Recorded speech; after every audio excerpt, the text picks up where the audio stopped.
Welcome back, friends, from Cape Breton. It's Saturday night, and I hope you're in for a really interesting podcast tonight. We will be discussing a serious topic, so before we get into it, I do want to give you a disclaimer, a warning. Some of this information, some may find triggering, traumatizing, very disturbing, so please proceed at your own caution, and, well, let's just dive into it. This topic is about serial killers. So I don't want to just jump in and talk about the killing and all that stuff. That's the gruesomeness of it. Let's talk facts first. Fact is, there's about 8 billion people in the world.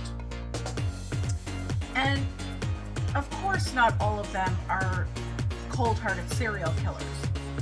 But let's look at the breakdown, the actual factual information on about 20 different countries. Let's see who's the worst and who's the best, of these 20 countries. So, of course, I have my own country of Canada on that list, as well as our closest neighbor, the United States of America. So per capita, who ranks the best and who ranks the worst? First, let's talk about the actual numbers. The leading nation for serial killers, and this is not somebody who murders a bowl of cereal. These are cold-hearted, gruesome killers that I'm talking about. The leading nation is the United States of America. By far, with over 3,000, actually 3,204, according to this information I gathered, 3,204 serial killers in one country. Granted, it's a large country, and their population is fairly large. So, with that said, the next highest number of serial killers for one country is England, with only 166 serial killers. So let's put that into perspective here.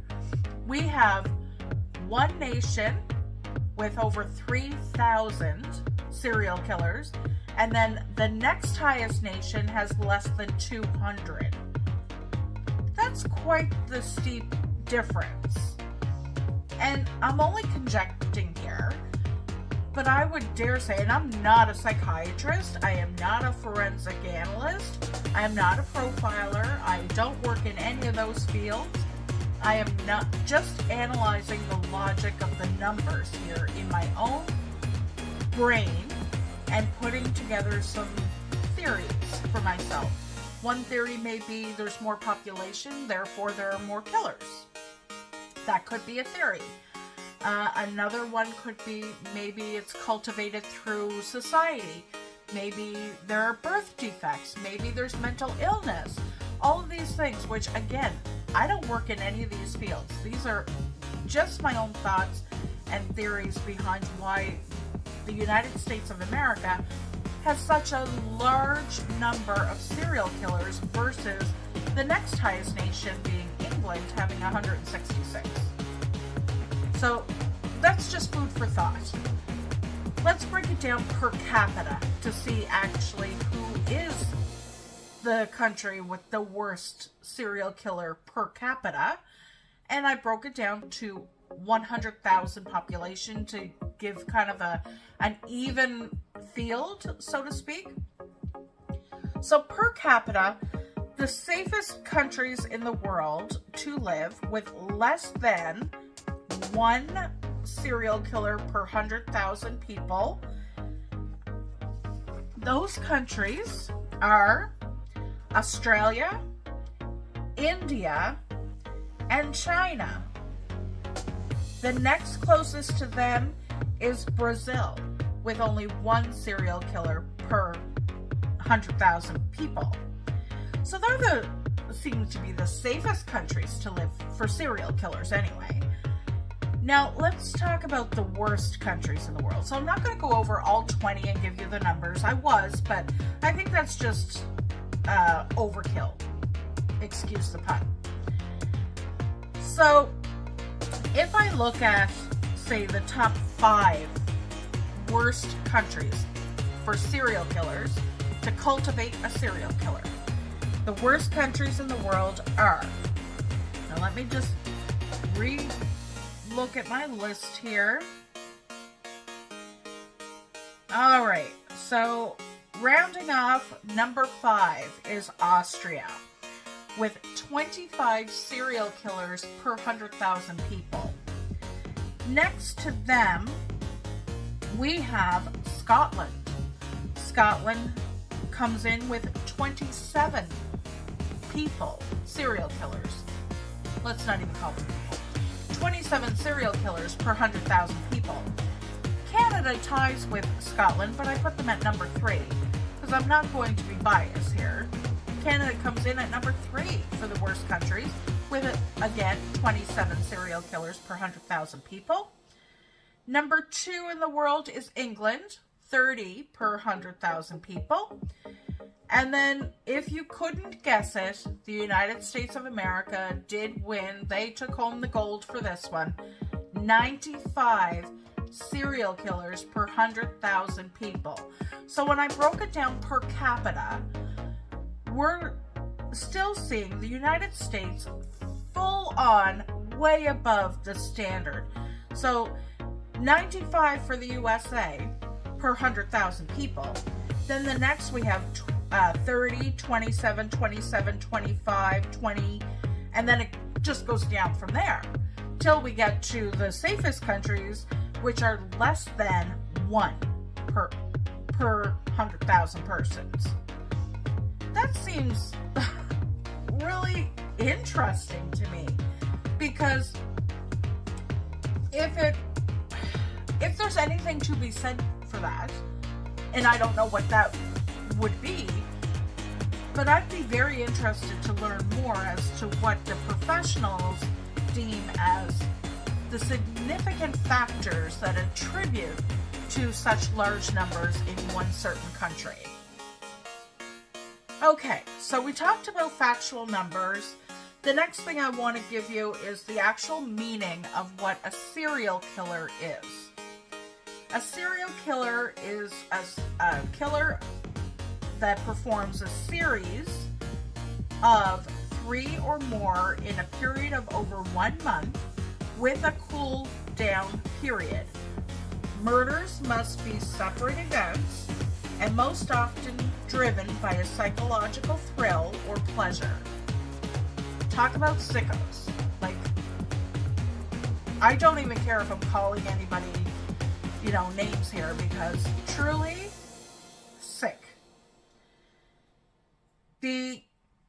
Some of the signs that are indicated as being attributed to serial killers through profiling that I found on the internet, and you all can find that too. All this information is readily available out there.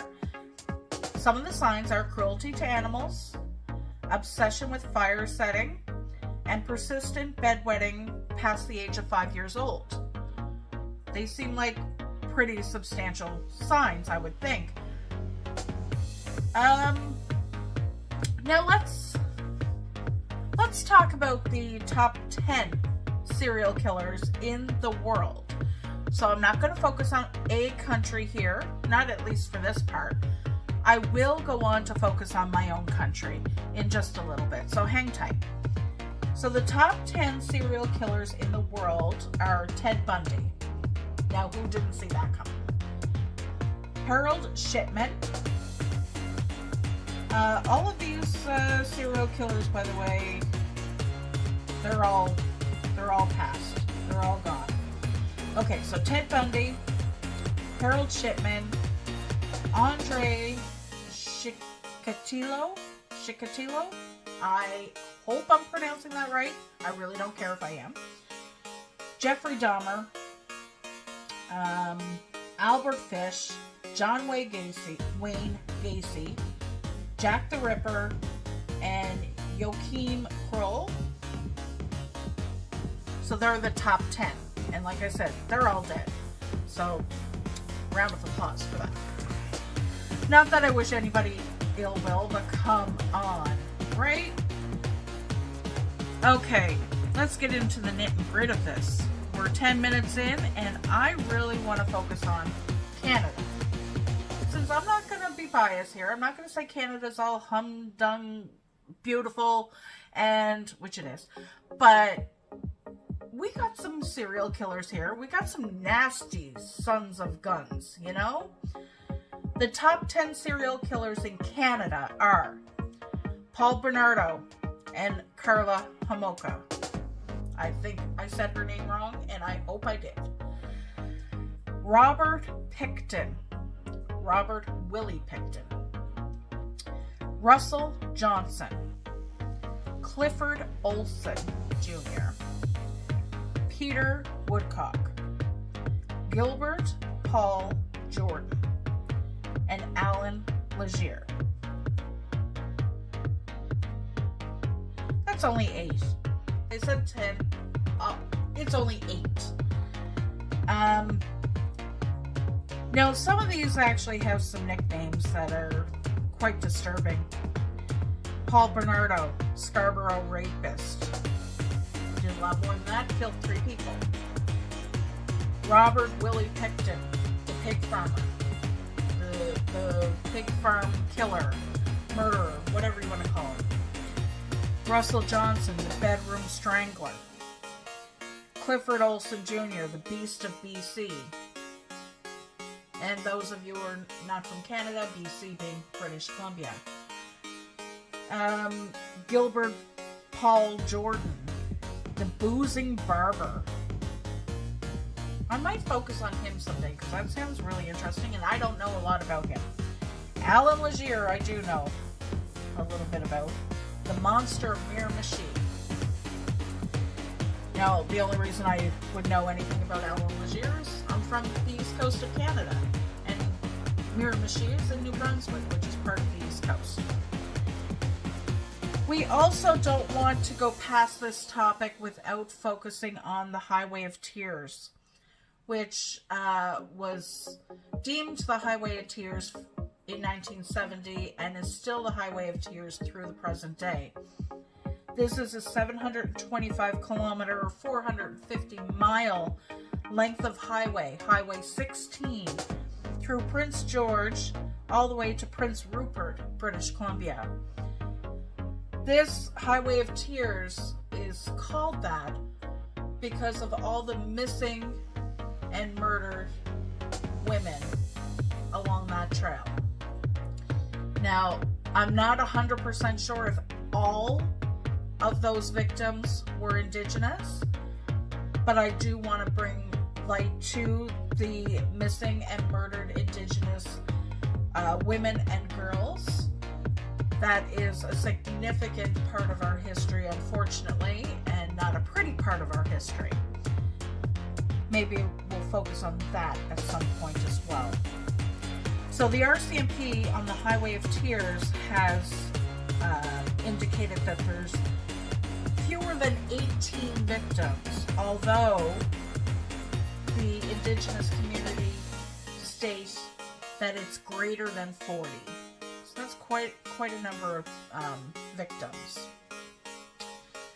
Okay, the main event. Shall we get into it? I want to highlight today one of the most notorious serial killers from my home country of Canada, and that is Robert Willie Pickton. Let's not really focus on who he was. I'll give you a little bit of details, but I kind of want to go through the list of his victims and talk about his victims. Robert Pickton was born October, let me get the exact date here because I don't want to mess that up. Have somebody come after me for that. Born October 24th, 1949.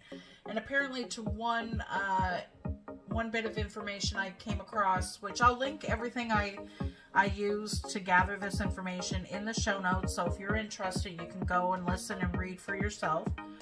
But some of this information I gathered said that when his mother was in labor, the cord was wrapped around Robert's neck in the womb and he nearly died. Now, again, I'm not putting it out in the universe to wish death on any child. That is not what I'm saying.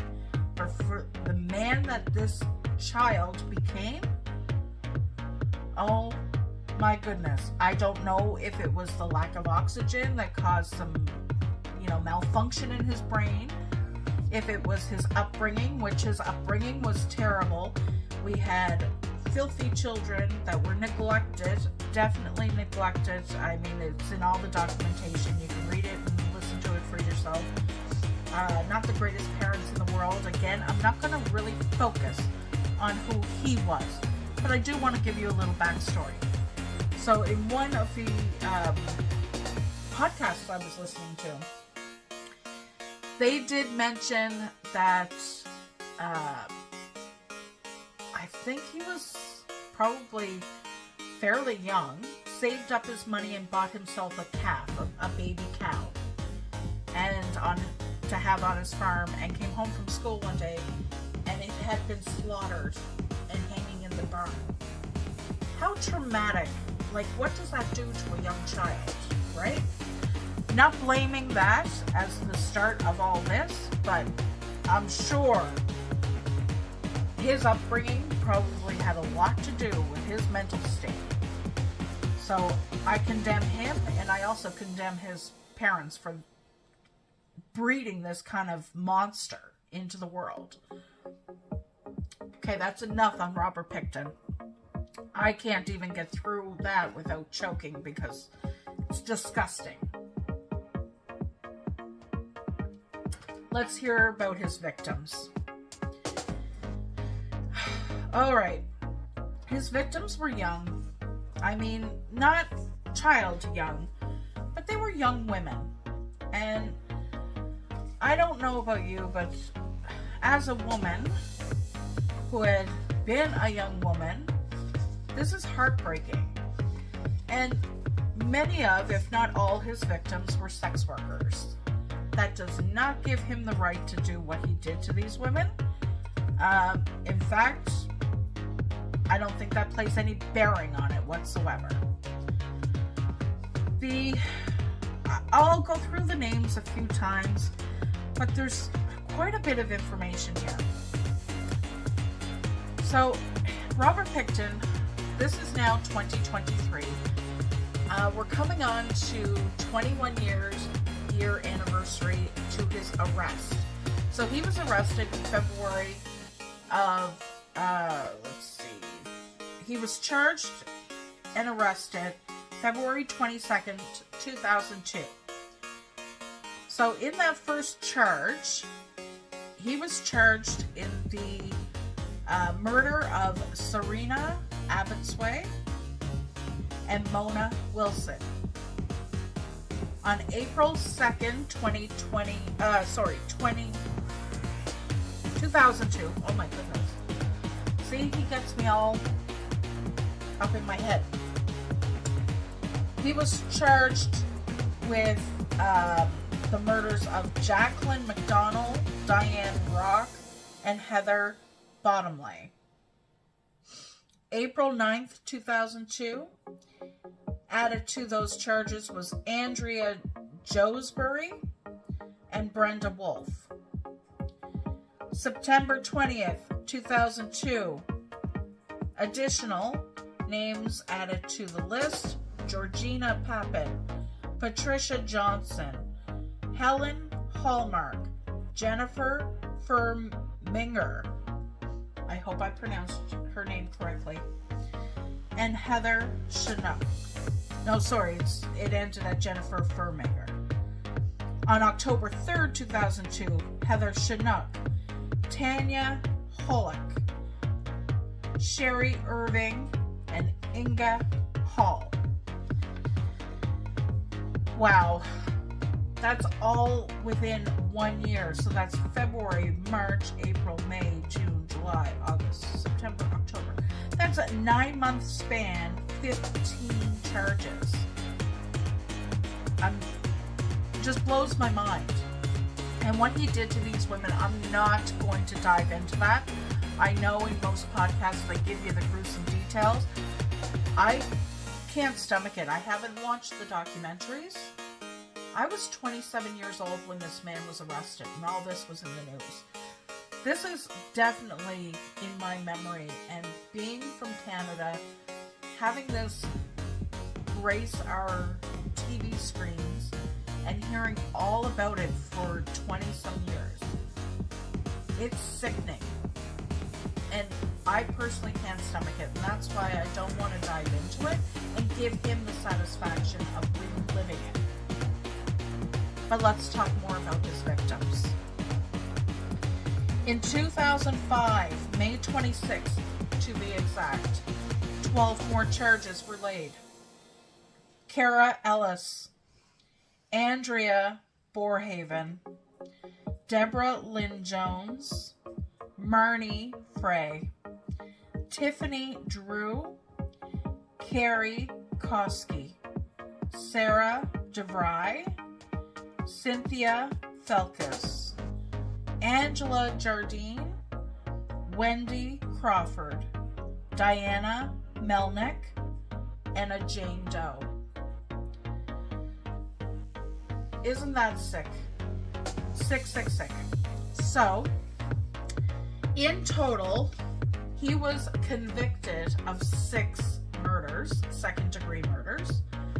He was charged with, oh goodness, believe it or not, that I did not write down. Just give me 1 second, please.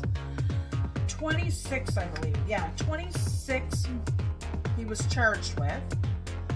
And he confessed to 49. So of the 49, he was only charged with 26 and convicted of 6. He is in prison for life, and in 2018, he was moved from a penitentiary in British Columbia to a super maximum security pen in Quebec, just north of Quebec City. That's a little close to where I live. In proximity, Canada's fairly large. If you're not familiar, second largest country in the world. And Quebec is just beside the Maritime provinces. I live in Nova Scotia, which is the Maritime province. There's so much information here.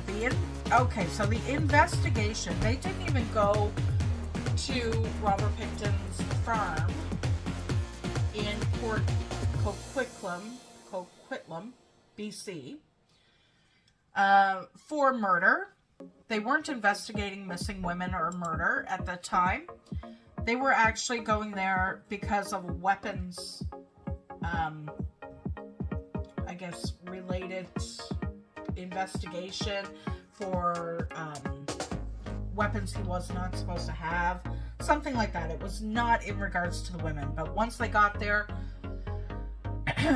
they found some of the missing women's personal effects, like jewelry, wallets, personal stuff. So that's what stemmed the investigation. The investigation lasted from 2002, when they first arrested him, till 2003, so about a year, and it cost the government $70 million Canadian to perform that investigation. The property itself was taken over by the Crown in right of British Columbia in 2015. Okay, we have just a few moments left, and I want to get back to the victims. Let's go through them one by one and the charges.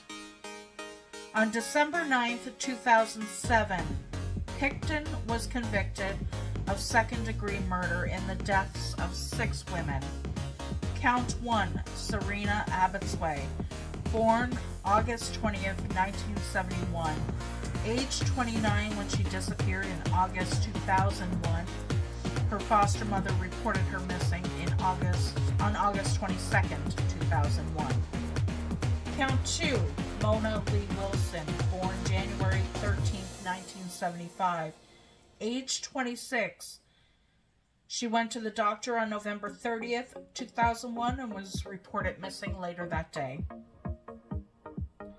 Count 6, Andrea Josbury, age 22, last seen June 2001, reported missing June 8th, 2001. Count 7, Brenda Ann Wolfe, age 32, last seen in February 1999, reported missing April 25th, 2000. Count 16, Marnie Lee Frey, last seen August 1997, reported missing December 29th, 1997. Count 11, Georgina Faith Papin, last seen January 1999, reported missing March 2001.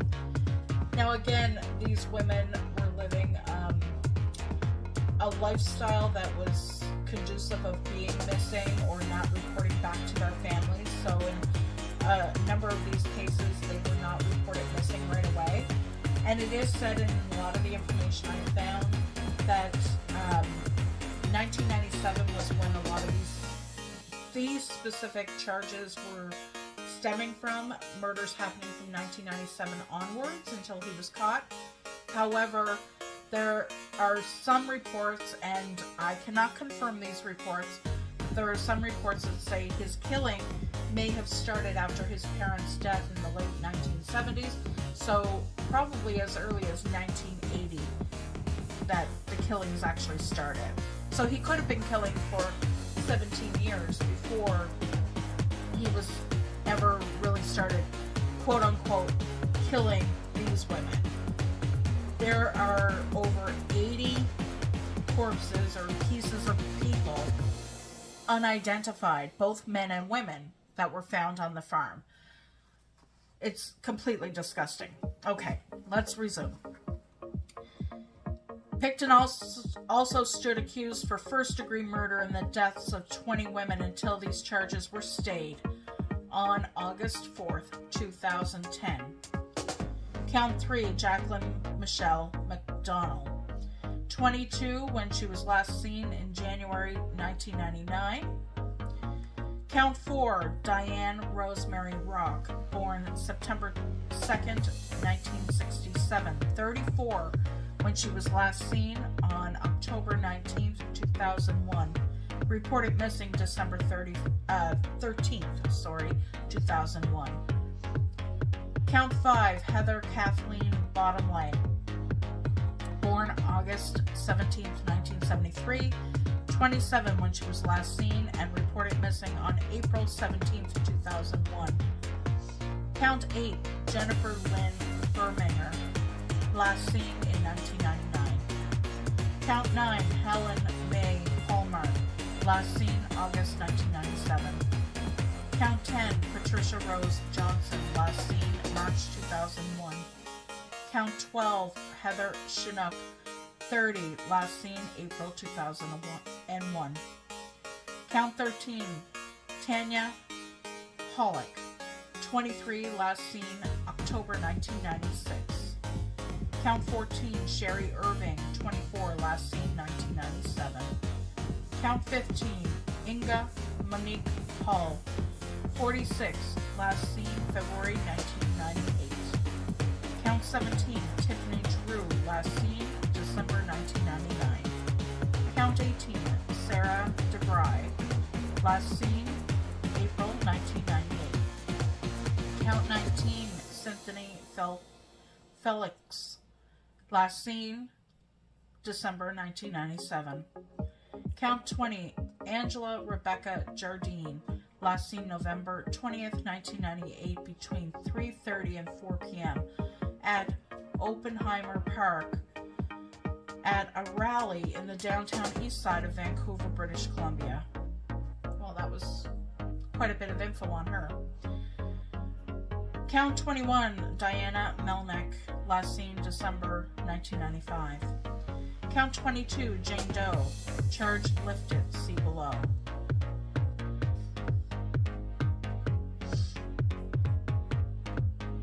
So on March 2nd, 2006, the murder charge involving the unidentified victim had been lifted. Count 23, Deborah Lynn Jones, last seen December 2000. Count 24, Wendy Crawford, last seen December 1999. Count 25, Carrie Koski, last seen in January 1998. Count 26, Andrea Faye Borhaven, last seen in March 1997. Count 27, Cara Louise Ellis, aka Nikki Trimble, born April 13, 1971, 25 when last seen in 1996. Reported missing October 2002. My heart goes out to all the families and friends of all of these women and all of those unidentified that are still unidentified to this day, and who still has not claimed responsibility for those people. It is completely heart-wrenching and disturbing, all of these women. He's picked and is implicated in the murders of the following women, but charges have not yet been laid, and it is an incomplete list. Mary Ann Clark, aka Nancy Greek, 25, disappeared August 1991. Yvonne Marie Bowen, sometimes used the surname England, born November 30th, 1967, 33 when last seen on March 16th, 2001. Reported missing March 21st, 2001. Dawn Teresa Cray, reported missing December 2000. Cray is the main subject of a 2006 documentary film about murdered and missing Aboriginal women in Canada entitled Finding Dawn. Definitely a good watch. 2 other unidentified women. It's absolutely sick. Absolutely sick.